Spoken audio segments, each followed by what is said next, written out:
David, a weary vault supervisor at Loomis Fargo, glances around the bustling cash facility, feeling the weight of his underappreciated role.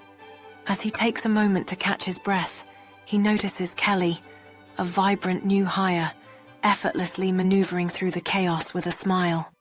Intrigued by her energy, David approaches Kelly during their lunch break, sharing stories of the challenges they face in their demanding jobs. As their connection deepens, David feels a spark that he never anticipated, igniting a desire for something more in his otherwise mundane life. One evening, while sharing their dreams and frustrations, they stumble upon the topic of an infamous unsolved armored truck robbery that haunts the city. Inspired by the allure of the heist, their conversation takes a daring turn as they jokingly entertain the idea of planning their own robbery. As the thrill of their playful idea sinks in, David and Kelly begin to sketch out a plan, fueled by excitement and the desire for financial freedom.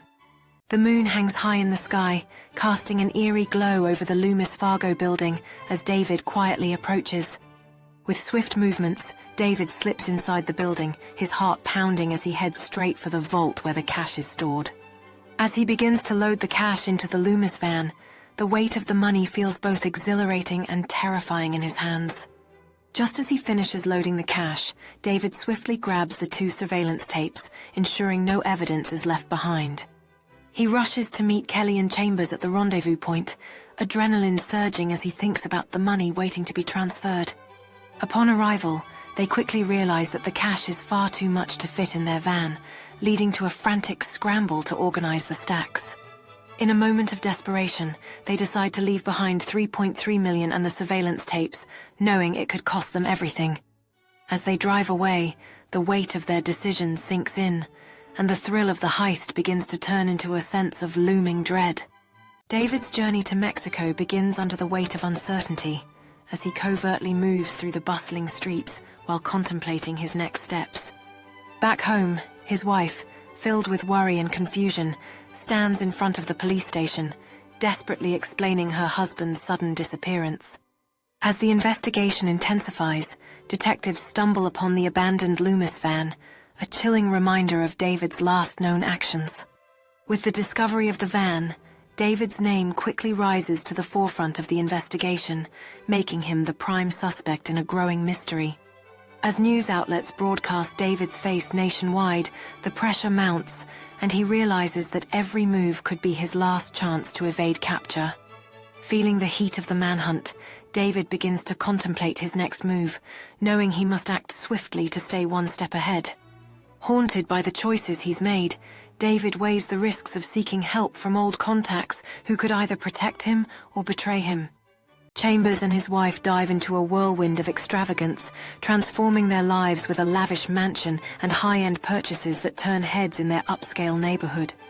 Amidst the glamour, Kelly maintains a lower profile, yet her cautious spending does little to shield her from suspicion, linked as she is to David's things. As the couple indulges in their newfound wealth, their increasingly suspicious bank deposits raise red flags that attract the scrutiny of federal investigators.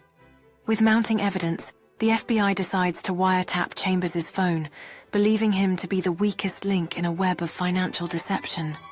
Unbeknownst to Chambers, every conversation he has is being meticulously recorded, providing the FBI with crucial insights into his extravagant lifestyle and illicit activities. As the wiretap captures his careless remarks about recent purchases, Chambers grows more brazen, believing his lavish lifestyle is beyond reproach. Hangs in the air as David dials Chambers' number, unaware that this call will seal his fate.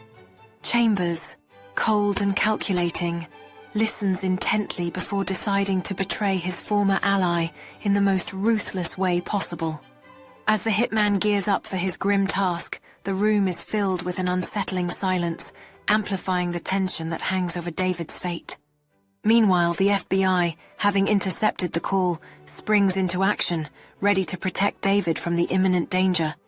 In a flurry of movement, agents converge on David's location, their determination evident as they prepare for a high-stakes rescue. Just as the hitman arrives, gun drawn, the FBI bursts through the door, catching both men off guard in a dramatic showdown. In the chaos, David realizes that his lifeline has come not from his friend, but from those he never expected to save him. As the dust settles, the agents quickly cuff David, ensuring he is safe from further harm, yet the weight of betrayal still hangs heavily over him. Falls silent as the judge declares the sentences, a heavy weight settling over the room as David learns of his 7-year prison term. Chambers stands rigidly, his face a mask of disbelief, as he receives an 11-year sentence, the gravity of his actions finally dawning on him.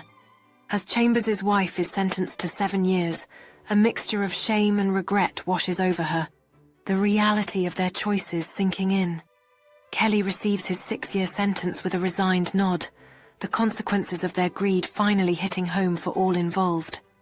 The judge sternly orders each defendant to repay the stolen money, a stark reminder of the heavy burden they now carry.